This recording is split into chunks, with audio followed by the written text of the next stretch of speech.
Like, if we hit 10 sales, like if we hit 10 Kindle sales or 10 paperback sales, I will cry on camera. You're not allowed to look at it until you record, until a podcast episode or something. I'll be like, Darcy, look at these numbers. I will cry for you. I will sob. You just watch me cry. Oh my god. I will fully cry on camera. I'll do like one of those vlogs of like, I don't know why everybody loves me. It goes from 10 people bought my book to the world loves me so fast. But yeah, I'm very excited for it. I'm excited. I'm obsessed with the cover. I'm obsessed with it.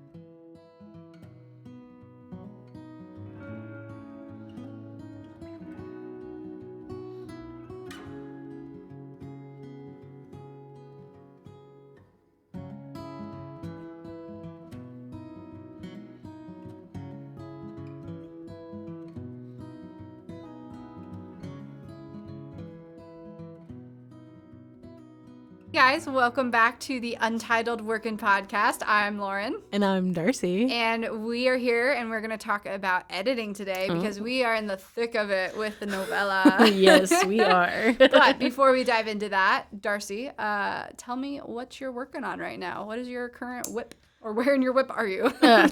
So my whip is fully the novella, which by the time I guess this episode airs, hopefully it's just the editing portion that's the whip and not the first rewrite or the first draft. I'm currently, at the time of recording, we have 5 chapters done. We've got about almost 17,000 words that I wrote in like 5 days. 8,000 words in one day. I did, yeah. I was very impressed with myself. That's wild. Hopefully I can keep that up and then the novella will be done in like 2 more days. That would be amazing. Oh my gosh, Definitely what I'm going to work on today too is when I get home from recording. That is currently my only work in progress, although I will say the brain bug. Oh, okay. Yeah, the brain bug has kicked in for Love and Murder. Oh, good. Nice. Yeah, I've been throwing it around. I was talking to my mom about it because she was like, what are you guys going to work on next? And I was like, actually.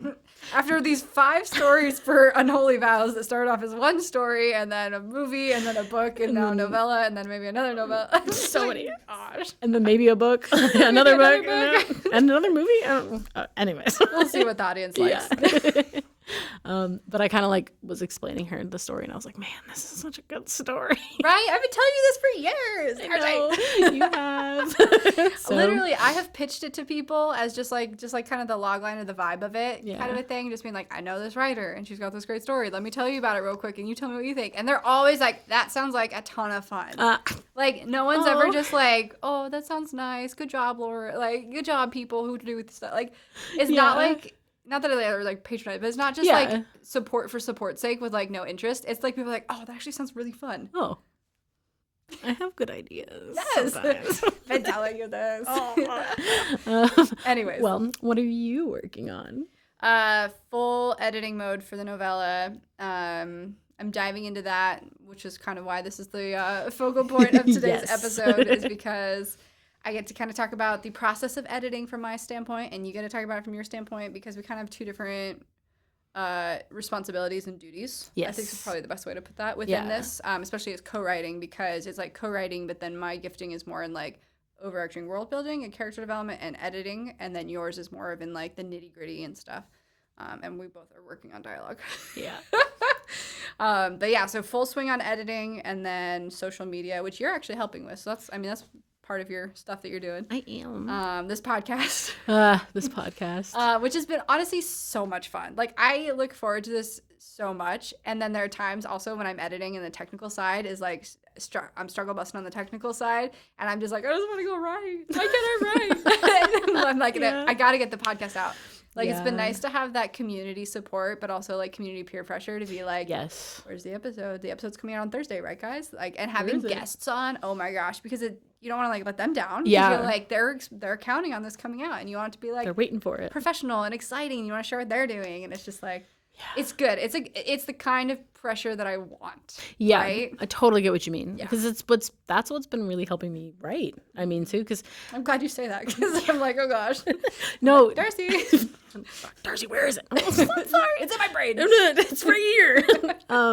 No, but my roommate was actually picking on me the other day. She's like, maybe I'll just start harassing you all the time whenever you're trying to write a new novel or something, because she's like, you've cranked out more these last like 2 weeks than you have in months. And she's like, and it's just because Lauren's been on your butt about it. And I'm like, well, I don't want to let her down. And she's like, yeah, so maybe I'll just start riding your butt about it too, and then you won't let me down and you'll freaking publish a novel. And I'm like, I love it. So is there one in particular she's thinking of that she wants to like get on your case about? I don't. Or is it just writing in general? I think it's just writing in general. Because she hears me like sit on the couch like and bemoan about how I'm like, I want to be a writer. I want to write a book. And she's like, just do it. And I'm like, no. No, because it has to be perfect the first time I write anything. Yeah. Which is how I've always been. Yes. I've always been like, this sucks. Nobody will ever see anything in this story. It's gone. Literally. And this process has helped a lot with that, because I've talking about like different things within the podcast, as well as just working with you and being like, you know what, I need to at least give Lauren something. Yeah.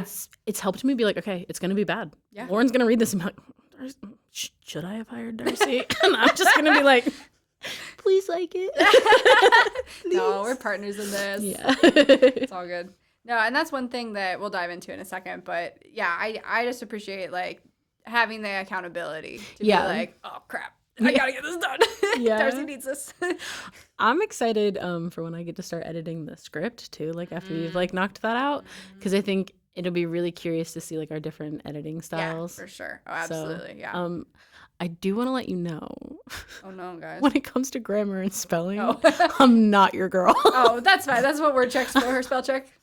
I have dyslexia, and that, as you've seen, there's a lot of red squiggly lines in my Word documents. So that's fine. Honestly, I don't even care about that part. That's like the final finessing in my mind of editing. That's fair. Because it's like, the important part is the core element of the story that you're telling. Yeah. And the characters that are, coming to life in the story, and then you go in at the very end after everything's been like hammered out and you're like, oh, wrong there, or wood is spelled LD, not DL. Like I do that all the time, because when you get to a free flow, you're not trying to make it like edited correctly. You're trying to get the idea out and tell the story. Yeah, exactly. Yeah. I always look at the all those videos where it's like trying to beat the AI allegations and people are like deleting their M dashes. Oh. And I sit there and I'm like, I never learned how to use an M dash. No, for real. I literally have learned more about M dashes since AI has come about, because people are talking about it, than I'd ever known before. I was like, no one talked to me about M dashes in high school or anything. All of my comments, like of any review and editing that I've ever gotten from like beta readers for fan fiction is like, Darcy, this is 5 sentences in one. What are you doing? And I'm like, there's commas. There's commas and semicolons, and it's fine. Let's dive into the main meat of the episode then. Our pen to paper section. Pen to paper editing. I want there to be sound effects. I literally want pages turning. Maybe that'll be a season 2 thing. That's good. I just haven't found pages turning. I just haven't found a sound effect. I'm just gonna have to make one. Yeah. Just gonna have to be the You're just gonna host, the recorder, the editor, the marketer. You're just gonna hold a mic up to you going the Foley artist. No, I'm not kidding, man. I might actually do it with my journal over here. There you go. That'll be a season 2 improvement probably. Yeah, we'll get a little soundboard eventually. Because there's on stream decks and stuff that you can get, which will make it easier. Yeah, for sure. So anyways, diving into the pen to page section. Yes. Think about that for a second. Editing. Yes. You have edited a lot of things. A few things, not a lot of things. And a lot of things. Just a couple. So what, I guess when you're editing, what is the first go-to that you do when you first read through somebody's writing? Yeah, that's a great question. Because I think one thing that people can get caught up on is that they want to dive into all the squiggly lines, like you mentioned. Yeah. Or the run-on sentences or whatever. But for me, when I get into it, what I find the most helpful for writers is to, especially in a Google Doc format, which is kind of my favorite area to do that, is to go and comment on story and world building questions. Okay. And I also like to make sure that not like sandwich criticism kind of a thing, where you also add in the LOLs when things actually make you laugh or smile, or like, oh, I really like this line, or oh, this line hit this way. And then that way, and you're not even asking them, did you mean for it to hit this way? You're just telling them how it made you feel. And I found that is really encouraging for authors, because they get that like emotional feedback as well as the story building character critiques. Yeah. Yeah. I think that's great. Like, I love that a lot, because I know, like, the one little bit of it that I've seen on mine, I liked, like, your, like, little comments and stuff, because I was, like, reading to Krista. I was like, she laughed at this part. She thought I was funny. Yeah. No, I try to be encouraging. And actually, I've done some work for some authors that are now published for things that they were just publishing on, like, platforms that were, you know, like, chapter by chapter kind of a thing. Yeah. And that was one of the things that author taught me, is that, like, when I went in to make sure that the way I was sharing that information with her, that was more helpful.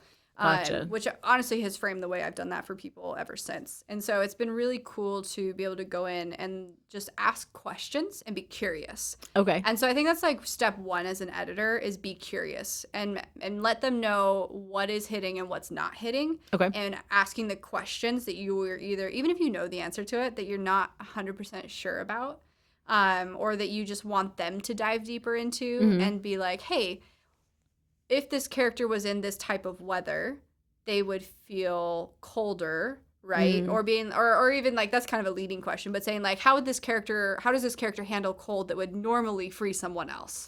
Gotcha. You know, like something like that, where you're like asking them to dig a little deeper into who that character is, and either show the audience or have a dialogue moment happen of like, how are you able to stand all this, you know, or whatever. Yeah. Like he wiped the snow off his shoulder, not even noticing the cold. It just, you know, just things that help add those layers to it that I think helps the audience understand the story better, but also helps the author understand the story better going forward for future projects in that world. Yeah, no, super true. I think I've always struggled, like, I've never been able to get, like, in-depth feedback from people. Like, I've had beta readers and stuff they've read through, and I get, like, the little comments and stuff here and there of, like, oh, I really like this was so good, but nobody's ever really, like, broken it down for me before. So I think that's really important, because I'm like, oh, okay, this is just perfect, then I'm going to publish it. But then I'm like, but then I read it through, and I'm like, I've already published it, because they're like, oh, this is perfect. You don't have to make any changes. I'm like, okay, perfect. So I, like, upload it, and then I read it through myself after it's uploaded, and I'm like, this doesn't make any sense. Oh, right. And I think people mean well with that, but it's not helpful. Yeah. Like, there's an element of encouragement, right? That people don't want to be the one to tell you something's bad, or it doesn't work, or it's not flowing.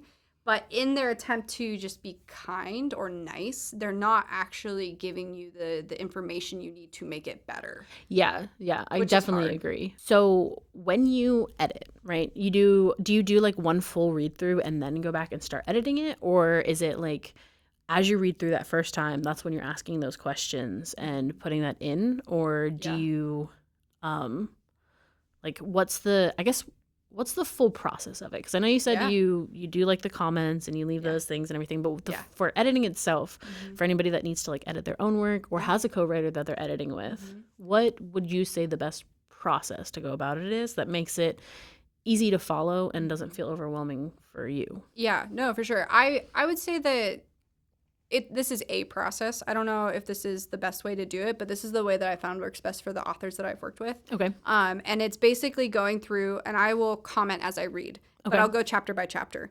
So for some people who are in the thick of writing it and they're like, I'm just like going, I'm going to do one chapter a week kind of a thing, I will be like, okay, let me know when your deadline is, and then I will set my deadline for the day after, because that adds a little bit of good pressure for them to be like, someone is going to read this, it just needs to get out.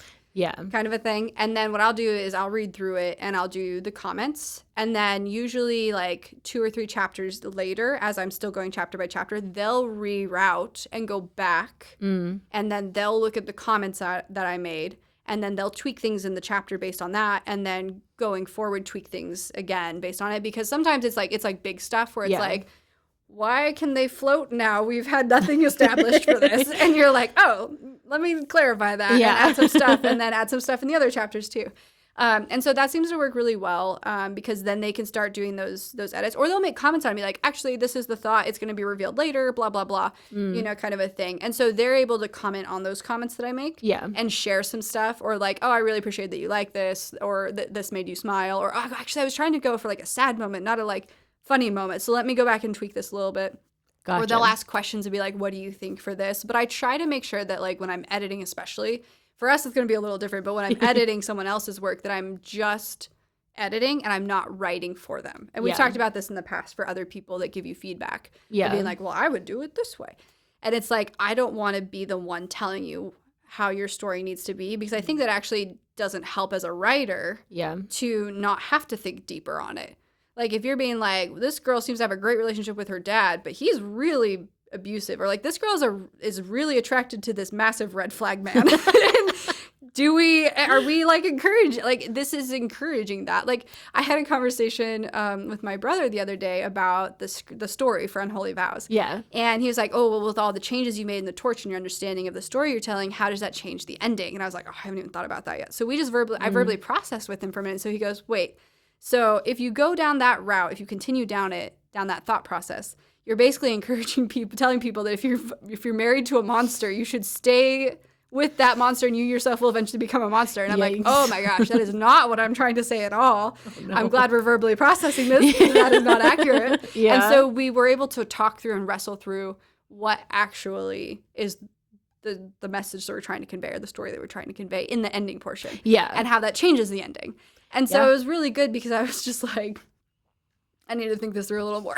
Like, hopefully the setup of everything else shows that like he's not actually a monster. But, right. Like, yeah. Or he is. I don't know. Right. Spoilers. No spoilers. But yeah, just that element of like, if like you need to be encouraged and pushed a little bit as a writer to go deeper sometimes. Yeah. And being like, oh, that's coming across in a way I did not intend for that to come across, or I haven't thought it through enough to make it come across the way I want it to come across. Yeah. Yeah. That's so hard to do sometimes too. Cause like, I think when you're really close to a project, editing it like that can also be really hard. So I think it's, we keep saying it, but outside perspectives, super helpful when you're editing. Yeah. The other day, so Krista hates when I read things out to her. Like she doesn't process things like that, right? Yeah. But sometimes I'll just be there and I'm like, hey, so you just listen to the vibe and the flow of this, because I just need to read it out loud and I need somebody to be like bouncing it off of. And she's just like, do I have to? I'm like, yes. And she's like, oh, fine. So then I read it to her, and then she doesn't give me literally any feedback. And I'm like, she's like, you got it out of your system? Yeah, literally, there's nothing. But I'm like, that sounded a little choppy. And she's like, yeah, that actually kind of did sound choppy. Yeah. But that's it. That's like all I get is either like, no, I think it was smooth. It sounded fine. And I'm like, you weren't barely paying attention. Yeah. But it helps. Like, even though she's not processing the words fully, being able to read it to her and kind of being like, oh, actually, I don't think that really sounded smooth. And her kind of bouncing off with like, I couldn't really process what was being said, but it also felt weird. Yeah. I think that helps too with editing. Yeah. Well, and like we've talked about previously in other episodes of like, Save the Cat talks about when you make your logline or your title and your logline for a script specifically, go out and just start pitching it to random people. Like when you're in line for a coffee, or when you're at the grocery store, or when you're at it'd be like, hey, do you mind if I just share a little bit about a story I'm working on with you real quick? I just want to get your feedback. I just want to see what you think of it. Yeah. And then again, something really small and short. You're not launching into like the backstory of the villain and the best friend and your main character's grandpa. Like you're just like, this just is the premise. Yeah. And then hearing their feedback and being like, oh, I don't really like zombie stuff, but it sounds kind of cute. Or like, again, but there's that element of like some people will just give kind feedback. If you're in LA, you might be in a better spot in New York where they don't give kind feedback. They're like, I couldn't give a rip. This sounds bad. This sucks. No, I'm just kidding. But like, that element of pitching it to people and just getting the concept out there and in front of people. And I honestly not worrying about someone stealing it, because if they're stealing your log line, they still have to write a full freaking story. It's true, yeah. It's not like they're just gonna, unless they throw an AI. But I don't know. That's a different conversation. I don't know. But it's still not like your idea fully, right. Because they don't have the words in front of them. Yeah. They don't have the script, the manuscript, whatever it is that you're writing. Yeah, exactly. I'm trying to get better at pitching. I did it the other day at that Did film you? festival. Oh, yeah. You were the one sharing it. I was like, eh. Although, speaking of editing, our log line Yes. says cross-country road trip. I realized that. Yeah. We need to change that because they're still in Texas. Yeah, they're still in one big old state. Yeah. Although going across Texas may feel like you're going across the country. It's its own country at this It point. takes 8 hours to get from east to west or west to east. That's so crazy out of because Texas. I can literally go like all the way to Kentucky in that amount of time from like two other different states. Exactly. It's wild. So crazy. Yeah. Anyways, side tangent. Yeah. But yeah, as far as like the editing process, I normally would go chapter by chapter. People will loop back around at whatever pace they're ready for, and read the notes, leave their comment and feedback, or make the changes they need to make. And then again, sometimes we'll wrestle through stuff together of being like, oh, this villain's not fleshed out, or this world element is not fleshed out. And then when they're done and they're happy with where it's at, I will go through and do the squiggly line editing of like, here's the grammar stuff, here's the flow. Sometimes if we're on like round 2 or 3 of notes or like going through passes on it, I'll make notes of like, hey, I noticed you use a comma to make your transitions a lot, or I notice you use and to make your transitions a lot. Like if you want to change that up, or just as an awareness as an author kind of a thing, because those are just personal preferences. In my opinion, I know that may not be the most accurate opinion, but when you're writing, it's like everyone has their own flavor of doing things. Everybody's got a crutch word. Yeah. Mm-hmm. Yeah. Yep, exactly. Yeah. So, usually that's how I go. I've gotten pretty good feedback from a lot of the people I've worked with, but I think there's an element of like, my brain works in the way of critiquing, of looking at the world and seeing what's wrong. Yeah. And wanting to right those wrongs, which is a very fascinating way to live life. I'm constantly seeing that. But I try to temper it with kindness because I don't think that it's really kind to not be honest with someone. Yes. And I think there are moments, places, and times for that where someone just needs the encouragement. But I think there's a way to phrase that that's not dishonest or not like just blanketing everything, be like, oh yeah, it's all great, and be like, I could tell you really poured your like heart and soul into this, and that you really care about this topic, or I can tell that you really are really like diving into this world that's super interesting, or whatever. And again, there's places and times for that. Like if you're just like at a convention or a festival, like you don't need to run like, oh, you missed a grammar spot there. You don't need to be like the grammar Nazi or whatever. Be like, well, I just saw 5 more booths that had this exact same concept. You suck. Like, you're bad at this. Right. No, there's no, that's not how you're supposed to, like, that's not how we're called to live. Yeah. And it's just like, just wanting to like encourage people in that feedback of like, hey, you may not have noticed this point. So pointing that out. And again, only in those settings where like you're invited into that kind of a space. Yeah. So well, as somebody who takes I guess who feels a little bit like more, right? Like emotionally I'm a little bit overflowing at all times. I I feel very deeply when I feel. So my advice, I guess, as a writer who feels very deeply, I generally have a hard time taking criticism on my writing because, like you were saying, like I pour my heart and my soul into this. Like I'm showing you a piece of who I am when I've written this. Yeah. So it's really hard sometimes to like actually take in the editing and like not take it as like a personal attack. Yeah. So I think that's something that you'll have to get used to. Like as a writer, if you're somebody who feels really deeply, you have to make sure that you sort of brace yourself when you send something to an editor because your editors are they're hopefully, as long as you don't get like a bad like editor that a smeditor, a sales agent manager editor. Yeah. Like as long as you don't get like one of those like an editor's version of a schmagent, like as long as you don't get one of those, the editor is there because they want you to succeed. They are reading this and they support you and they want this book to do good. They want the script to do good. Yeah. And I think so if you are somebody like me who wants to rip all of your hair out if you get any type of criticism about what you write, just remember to kind of take a deep breath before you respond. Oh, for sure. I think that's the most important thing, especially to keep like a good relationship with your editor. Because if you're constantly like, if they're giving you advice and you're constantly shooting it down, like, and coming back like instantly and feeling those emotions and only reacting with those, you're going to have a really hard time getting what you want out and published. Yeah. So definitely that's my biggest advice as somebody who responds like that to editing, is just anytime you see editing, you need to take a deep breath. You read through it that first time, you get mad. That's fine. You get mad. Feel those feelings because, this is your baby. But don't do anything. Don't respond. Don't change anything. Mm-hmm. Take a little bit of time. Breathe through it. And then come back to it when you're a little bit calmer. Because then you can see it from that logical standpoint, from that writer's standpoint. Because it can be hard sometimes. But for sure. You have to make sure that you take that time to, like, process what you need to about the fact that, like, oh my God, this sucks. They hate it. And then come back in and be like, oh, actually, they don't hate it. Mm-hmm. They're doing me a favor. They're helping me. Yeah.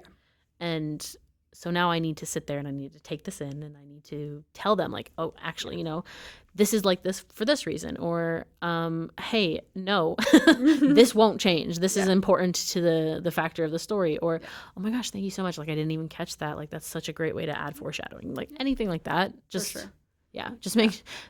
always just take a moment. Yeah. Take a moment with any feedback that you get and just sit on it and then go back to it. Yeah.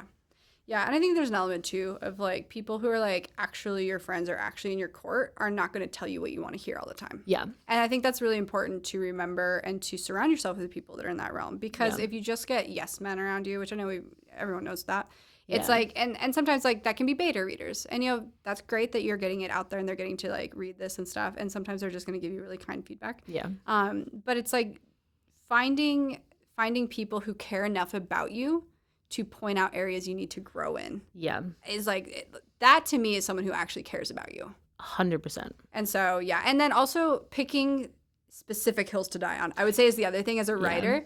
Because I don't think every editor is, like, I don't think most editors are probably, that are really good at this are going to be right probably most of the time. Yeah. But there are going to be some areas where it's like you as the writer need to trust your gut and be like, this is a really important story element. So let's take your feedback with the understanding that I am not going to, like, get rid of this scene or, like, this is super critical. Yeah. And let's find where we can make those notes that you reference without losing the integrity of what I need this story, like this moment to convey kind of a thing.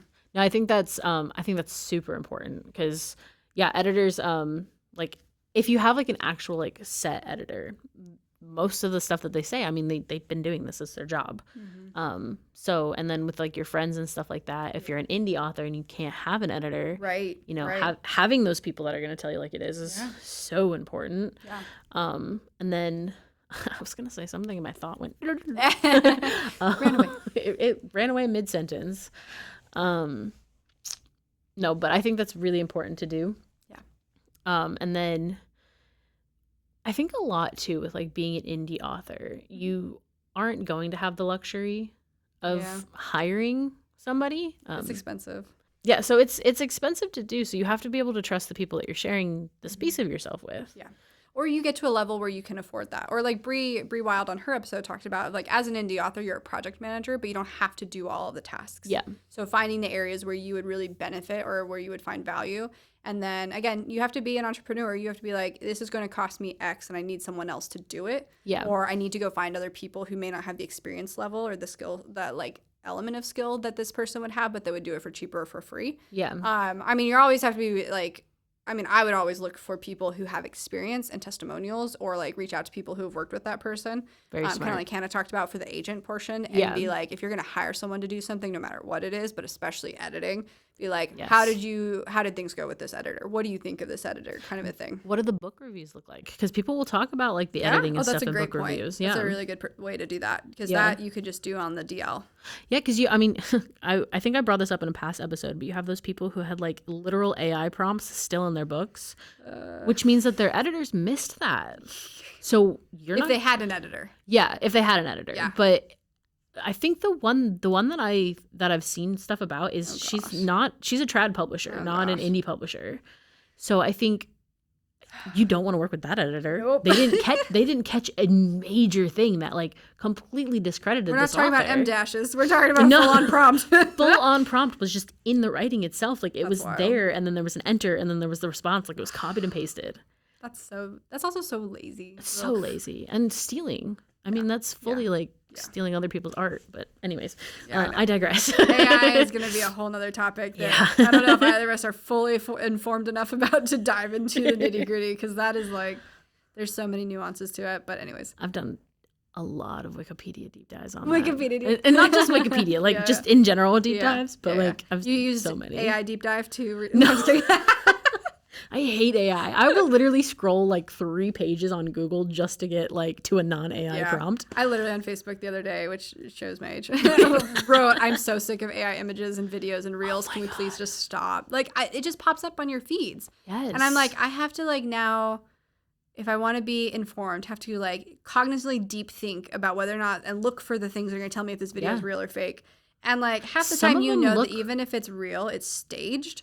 But there's not like, oh, that was funny. But then I'm like, if I'm watching an AI, I'm like, oh, that was funny. I'm gonna be like, oh, I feel like an idiot because I'm like, oh, this AI was like, I didn't realize it was AI. Well, some of the newer stuff too, like I think it's the Sora app or whatever. Oh yeah, Sora 2 or whatever. Some of those look like they look real. They look like a genuine video, and I'm like, how are we ever gonna know anymore? Like, what's not? Our quality level will tell people of this podcast that this podcast is 100% real. Untitled Working Podcast is filmed very poorly. They don't use AI. Yeah, you know we're not using AI for this because we're making 1% incremental increases every episode. But it's fun. Yeah, I love it. Fun. Yeah. Anyways, back to editing. I did want to say the hill to die on, right? Oh yeah. We actually had a conversation about that earlier. So, if you guys had seen, I posted something on all of our social media about foreshadowing. Oh, yeah. Because something that we're both a little worried about with the novella is like the novella is the before, right? Yes. It's Be cute, rom-com. There's no zombies. No zombies. So we're both like, how do we tell people that this is going to be zombies eventually? Because I don't want people that don't listen to the podcast to pick up this rom-com and be like, oh my God, this is so good. And then they get the second one and they're like, what? Well, I think that like the cover of the Unholy Vows will be very clear. Yeah. We already know what the cover is going to look like. The description on that's going to be very clear. I think there'll be enough physical representation of the story element for people to know just looking at it. But it is interesting because you don't want to like James Dashner this, not to call him out or anything as like this is not a call out, but I just, from my experience, I really enjoyed watching Maze Runner. And I was like, as a kid, I was like, oh, this is so great and everything. And then I started reading the books, and before the second movie came out, and I was like, zombie story. The first movie and book, you have no idea this is a zombie story until the very, very, very end.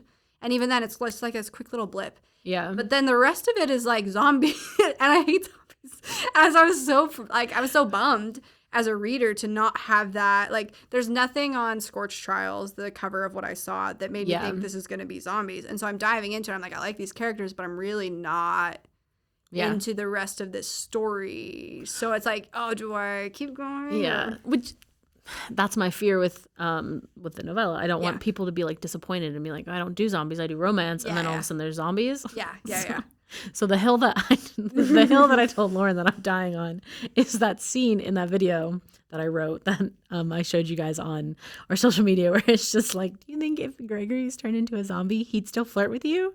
And so that's said by Matilda's little sister, just to give you guys a little bit of insight, a little sprinkle of information about the story. And Matilda just responds with, if anybody was to become a zombie, it's Gregory. He's a slow runner. And I was like, that hits the nail so hard on that's so like, hey, zombies are coming in your face about it. But like, I'm also like, I thought it was funny. This needs to stay in because this is a hill I'll die on. Yeah. I need this to be very obvious to people who are reading it.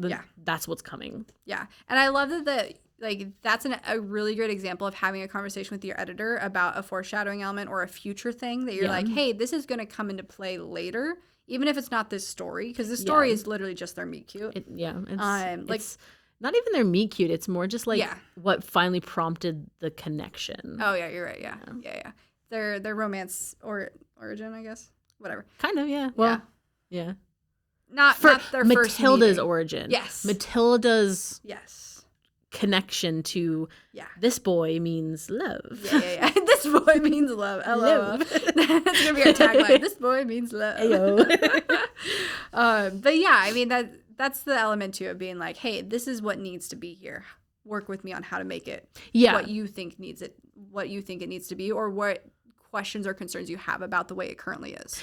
Yeah, like how can we make this very obvious foreshadowing without making it seem too cheesy of obvious foreshadowing? Right. Exactly. So, yeah, I mean, when it comes to editing, that's kind of my process, and I think that it's really important just to keep those things in mind. And like you said, really, really well, of just being like, when you feel really deeply about and most artists feel very deeply about their stuff. Like, it's very, like, normal to feel deeply about that stuff.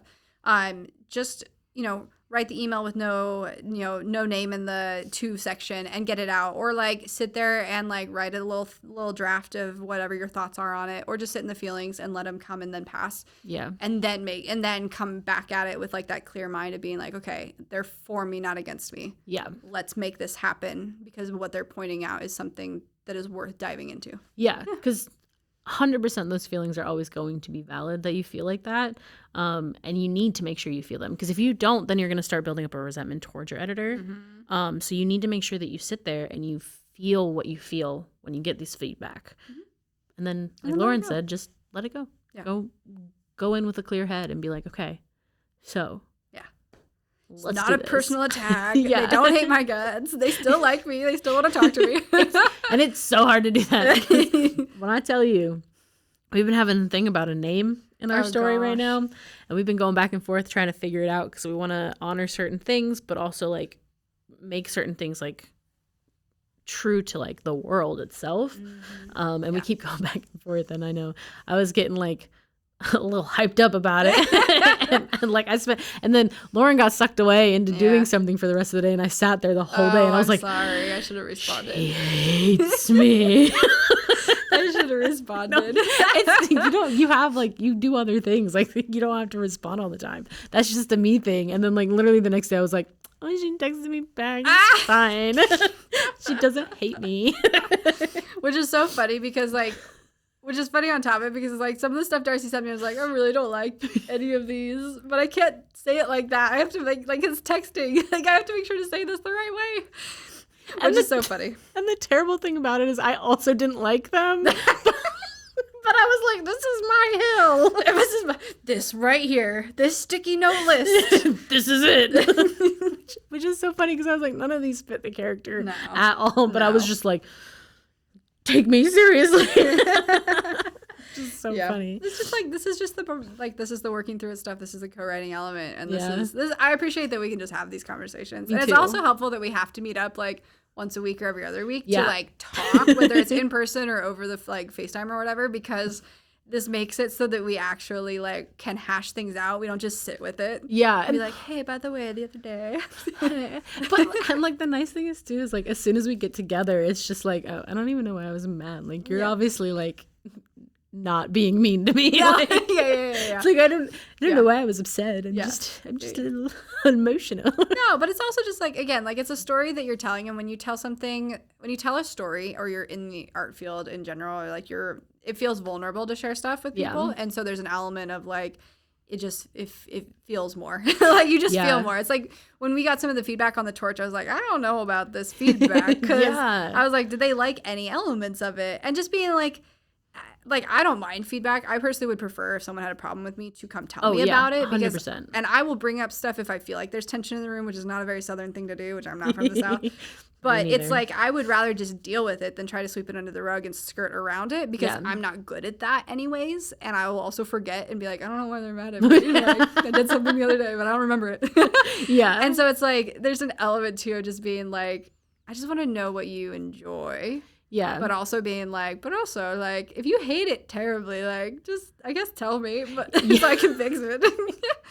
Yeah. I'm always like, I'm very much a straight shooter. Like, if I do something that like is upsetting to somebody, I want to know. I think that's what helps us too. Neither of us are like avoidant, whatever that conflict style is, like avoidant, whatever. Yeah. Like, well, cause I'll come up to you. Like, it's been like a week since the last time we like saw each other in person. I'll just come up to you and be like, so like 3 days ago, I was really mad at you. 3 days ago. I was like mad about this, and this, but like don't take it personally. It wasn't about you. It's about me. But I want you to know I was mad at you, so it doesn't build up into resentment. Right, right. And just like clearing the air and getting it off your chest, like.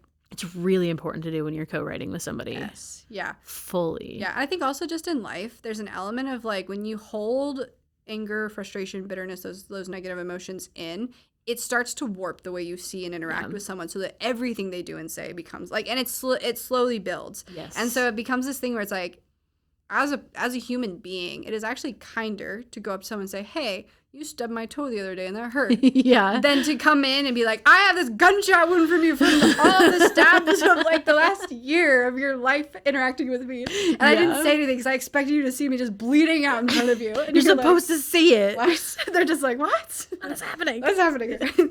And it's just like, I mean, you just tackle it before it becomes a big thing. Yeah. And then you grow together. Yeah. As human beings. Super important. So I think we talked about how we were having issues with like the title of the novella. Oh yeah. I think we mentioned that well, if we didn't, we were having problems. Yeah, we were having problems with the title. I was a little bit like, this is another thing where we communicated like a lot, because I had come up with like one as like a placeholder, and then I started to grow kind of fond of it. Yeah. And then Lauren was like, well, it's not the vibe. Like it doesn't work. It doesn't fit with like what we're going for. And at first I was just like, well, it does. It's like literally like I came up with it. I was like, it's perfect. But no. I wasn't like fully sold on it. I was just I was a little fond of it. Yeah. And we've been working on that now for 3 weeks, that title. We've had I drew up like a cover. Yeah, I liked your cover too. Oh, thank you. I didn't like go in to change it at all when I was like tweaking it. Yeah. I literally was like, I tried to import it as a picture and I couldn't change anything. I was like, I'll try to recreate it. And I went to like the templates to try and find something that was close. And then, the rabbit trail of like finding other art. Yeah. Well, yeah. I love the cover that you designed though. Do you? So I do. Okay, cool. I was showing Krista. I was like, look at her. This is gonna be on a book. So we have to have you do an unboxing of the paperback when it comes out. It's gonna be like a kid on Christmas, man. I'm gonna be so excited, because that's like this has been a dream of mine. Like my literal childhood dream, you can ask anybody, is I always wanted to be a published author. Yeah. So like this being like the first thing that I'm publishing, I'm like, I'm so giddy. Yeah. Exciting. Yeah. Ugh. But but the cover, so the title, right? So we've been going back and forth. Lauren came up with a few. I did a little bit of like peer reviews on like what people were feeling, and people were like, "Oh, it sounds a little young adulty. Sounds a little kid." The first one I came out with. Yeah. There was like 20 other books that title too, and I was like, "Ooh, I don't know how we differentiate." But here's an idea. Here's an idea. So, but the thing with that situation is that I kept an open mind when Lauren was suggesting ideas, and I know Lauren kept an open mind when I was like, but I like this one.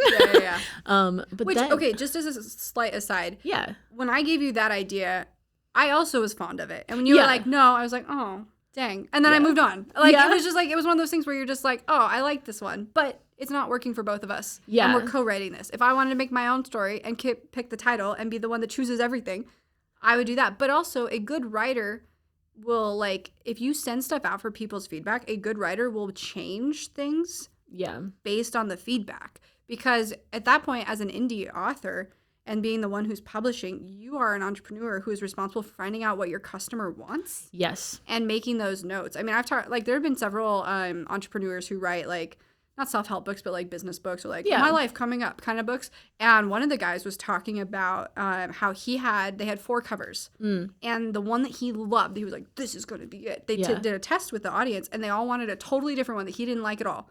But because he's an entrepreneur, he said, then we go with that one. The one that I liked, maybe I'll print one copy of that the way it is. Just for himself. But he was like, as a business person, like there is an element of like, if you want to make this a business, you do have to, it's some element, take in your audience's feedback. Yeah, because no matter how much people say don't judge a book by its cover, that's the first thing you're doing. Oh, 100%. You're fully judging it as soon as you see that cover. Which I am banking on for Unholy Vows being zombie-focused and this novella not being zombie-focused. Yeah. And I also, like, it was such a hard thing, too, because I remember when I was, like, emailing you back, and I was just, for, like, the peer reviews, I was like, people didn't really, like, vibe with this one. It's so hard to, like, give that feedback. That's like another thing like that you don't really think about much when you are in a process and in a partnership where you're being honest with the person that you're working with. It's hard to do sometimes, because when I was just like, people kind of think that sounds like a little kid's book. I was like, this is so mean to say, but I don't know how to word it. No. So But that's like another part of the editing process is titles. Yeah. We've actually settled on a title. I don't know if will we have announced the cover reveal by this episode? I hope so. Can I say announce it? Yeah, go for it. Just announce it. It's fine. So the title of the novella is going to be The Nostalgia of You. Yeah. And it's very exciting. Actually, Lauren came up with the title. She was reading through what I had written so far of the novella and was just like, I really like this. She sent me like this list of like a bunch of different ones, and I was reading through them and I saw The Nostalgia of You and I was just like, no, that is beautiful. So that Which I pulled all of those from the book. Like none of them are like, oh, they said the title in the books and the thing. Like none of it is like that. Yeah. But I just tried to pull from those moments of either like lines that were really good or just vibes that came across. And there's a part where one of the characters is like, I really feel like fall is the season of nostalgia.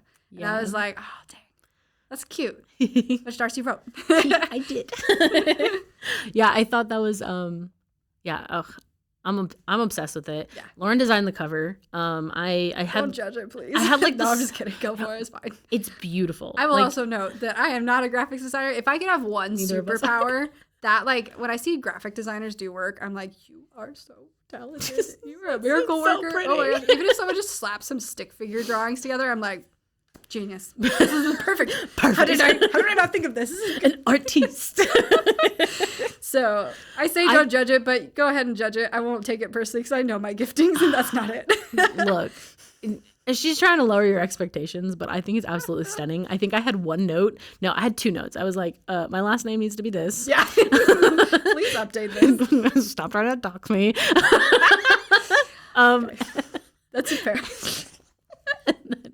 And then my second note was just that I wanted to tie in the hand holding. Because if you've seen any of our social media for Unholy Vows, it's our two main characters, they're holding hands. Yeah. So I wanted to tie that in. And I was just like, what about two hands like reaching for each other? Mm-hmm. And those were the only two notes that I had. Otherwise, like the rest of the cover was just Lauren designed it.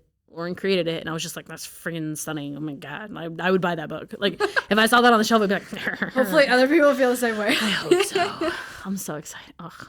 Guys, if you ever wanted to support us, it's going to be probably on Kindle, I believe, for 99 cents. Like, if you have $1 to your name, please buy it. Like, it please. would, and send us your feedback because we really, really, really love to hear from people, even if it's criticism. Look, if we hit 10 sales, like if we hit 10 Kindle sales or 10 paperback sales, I will cry on camera. Cry on camera. You're not allowed to look at it until a podcast episode or something. I'll be like, Darcy, look at these numbers. I will cry for you. I will sob. You just watch me cry. I'm like, they like. Oh my gosh. I will fully cry on camera. I'll do like one of those vlogs of like, I don't know why everybody loves me. It goes from 10 people bought my book to the world loves me. So fast. But no, oh my gosh. But yeah, I'm very excited for it. We're both excited. I'm obsessed with the cover. I'm obsessed with it. Like I showed my mom, I showed Krista, and they were both like, those are so cute. And I'm like, did they like it? Yes. Oh, good. Krista thought it was really nice. Oh, okay, good. I don't think I've showed anyone it yet besides you. I was like, here you go, Darcy. My mom was like, that's really cute. And like I haven't talked to her on the phone yet since I showed her because I sent it to her this morning. Oh, cool. But like I got a like that's really cute text from her. Yeah. But when I talk to her on the phone, she'll obviously give me more because, for sure, parents and texting. Yeah.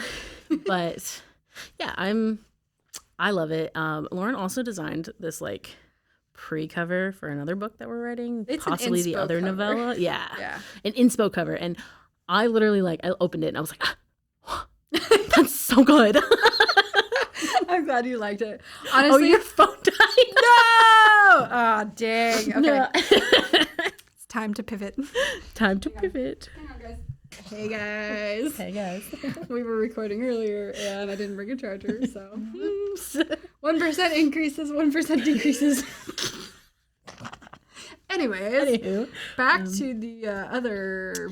Yes. So anyways, Lauren's really talented at designing book covers, and you guys need to tell her that when ours comes out. Please. I mean, if you like it, I will be utterly shocked, but thank you. I'm obsessed with it. So. I do like the other novella cover that, like, I pulled a template, right, from Canva, which is what we're using to create this stuff. Just so you know, if you don't know about Canva, which everyone in the world knows about Canva. And I was just looking. I'm a little closer. Oh, okay. Hang on. Okay, here we go. Anyways, so I was in Canva and I pulled a template and I was like, oh, that's kind of a cool concept. And the template was like a block illustration of a woman from like maybe waist up, and it was like block coloring and stuff. So there's no features around. I'm like, oh, it'd be kind of cool if it was like the character that this other novella would be about, and then just kind of tweak some of the coloring and stuff. But I couldn't find anything that looked remotely close to the character for this block thing. And I like was looking and I ended up in silhouettes and whatever. And like, anyways, ended up like starting with that and then pulling and then just like, I just like accidentally like dragged something over and then it like came in sideways. So I was like, oh, that could be kind of cool. And I just started like tweaking with stuff and I was like, anyways, it was just fun. Again, like if I could pick like a superpower or gifting, I would have chosen like graphic design because it's just, I love seeing it. I mean, like, oh, it's so cool. Yours is so much better than mine. You can always tell when I've made one of our social media posts in Canva. Looks like a 4-year-old was just like, oh, I'm just gonna paste this here. No. I honestly appreciate you taking on some of that social media stuff because I'm like, I don't have time. And the stuff that you've been putting up is cute. It's the like I was thinking about the Tilly one where like his the Tilly note one. That he loves it and he's in class. Yeah, exactly. Yeah, they're cute. Which I thought was fun, but anyways. I'm trying. No, it's again 1% increases. Atomic habits it. And 1% decreases. Hey guys. Unfortunately. But you know, we live and we learn. We do. So we're doing good. Yeah. Any other thoughts on editing? No, I think we really covered like any kind of practical advice that goes with it as well. Yeah. So pick your hills to die on. If you're editing for someone else, story and character development first, and be curious as an editor and as an author. Why did they say that? Yes, always. I think be curious is a really good advice for any type of editing. Yeah. So completely agree. I think that's yeah. So if you have any questions, want to scream into the void about our book cover, our email address is untitledworkinpodcast@gmail.com. You can find us on Instagram at Misty Morning Stories or Darcy _ Michaela. I'm not good at saying my own Instagram handle. Hey, at least we're saying it now. Yeah. You can also find us on TikTok at Untitled Work in Podcast and Unholy Vow Stories. Both of those names, Unholy Vow Stories is also on Instagram. We have like a bajillion different things. I know. If you find one of them, though, you'll find all of them because we tag all of it in there. So just find one of those, and then you'll find the rest of them. Exactly. Yeah. And if you have any advice on what you do when you edit or how you like to communicate with your editor, or just any experience that you've had with editing, please feel free to leave a comment. Definitely like and subscribe so that you can keep up with us and what we're posting. Slowly we're getting better, so eventually, you know. And we're on Threads. Yeah. Oh, we are on Threads. Yeah. Misty Morning Stories. TikTok, Instagram, Threads, email. Yep. Maybe Facebook. I don't remember. Oh, we don't have a Facebook. Not Facebook. I think we've avoided that. Don't go there. The kids don't use that anymore. The kids use something else. Yeah, I barely use Facebook at this point. I saw book talk ads on the show we were watching last night. I was like, what? On the show? Like on a TV on a show? Netflix show. That's wild. I know, right? So, yeah. I watched a Vertical the other day, by the way. They're getting better. Yes. They're getting like more money for the production and stuff like that. The one that I watched the other day, I was like, yeah. Also, if you're in the vertical space, Yeah. we have a vertical series in this realm that we would love to do. Yes. So hit us up. We would love to get in touch and learn more about your experiences. Or if you're a platform, we would love to pitch an idea to you. Yeah. It would be super fun and super cute. Yeah. And I think people would really enjoy it. I'm very excited for that idea. If nobody approaches us for verticals, we will find a way to bootstrap ourselves through it. May not be quite like we want it, but or if you have like a company, a business that wants to be a product placement sponsor, we can also do that. Yes. Any type of product placement sponsor. We're gonna start trying to create like media marketing after the novella is knocked out, because the goal is the focus. Yeah, our goal is the novella to be published and released on October 31st. So that's currently the focus, just because it's such a tight deadline that we've given us. Yep. But after that, obviously there's going to be the novel and the script, but We'll find time. Season 2 of the podcast, season 1 ending.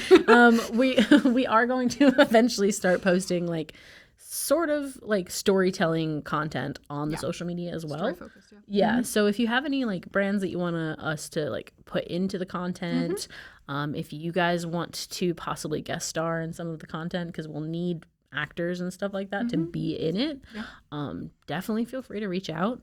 We'd love to hear from you. We do have a little bit of experience in the film industry, so we do. That's where most of our experience has been, actually. But no, I'm excited. I think that there's a lot of stuff that we'd like to tackle. I think there's just a couple of things we need to unlock to get to those points. Yes. So, yep. Yeah, it'll be exciting. And until then, we are grinding out the novella, and then by the time NaNoWriMo hits, which we are so stoked about, you guys should join us for that. Yes. We'll be full throttle on the novel. I'm going to be probably a little insane about Nano. Good. I love it. Yeah. Yeah, and then December, it's distraction-free December, so we're just going to chill and revamp our brains as we melt them for NaNoWriMo. Yeah, it'll be great. I'm excited. Eventually we'll get to relax again. Yeah, eventually. In 28. No, I'm just kidding. I'm kidding. Oh, no. December. That's what Sundays are for. Sundays are days off to, like, Sabbath. Yesterday I was like, I did all my homework for school, and then I was just like sitting there. I was like, I really need to write. And then I was like, you know what? If Lauren takes Sundays off, I should take Sundays off. Sundays off. Yeah, that's fine.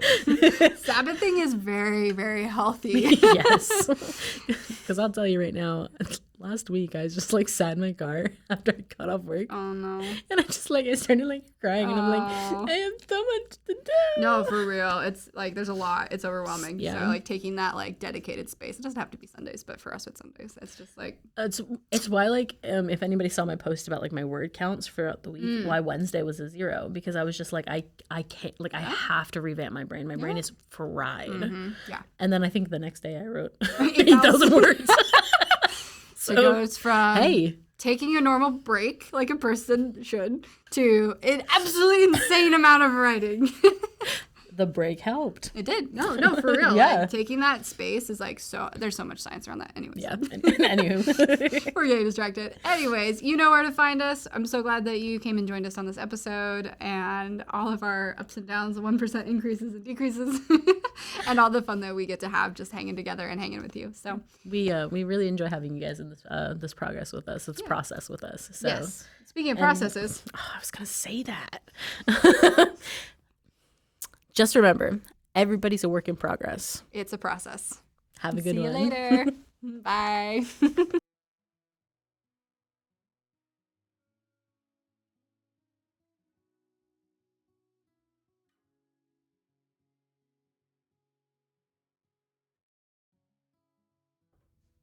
Good? Yeah. Cool. And since my headphones are so bad, I'm just not even going to put them on. No? I'm just going to trust you. Oh, fully trusting. There's a lot of faith going into that one. You trusted me with Skip's episode, and we saw how that worked. You know what? It was the problem with Skip's mic on that one, so we're getting there.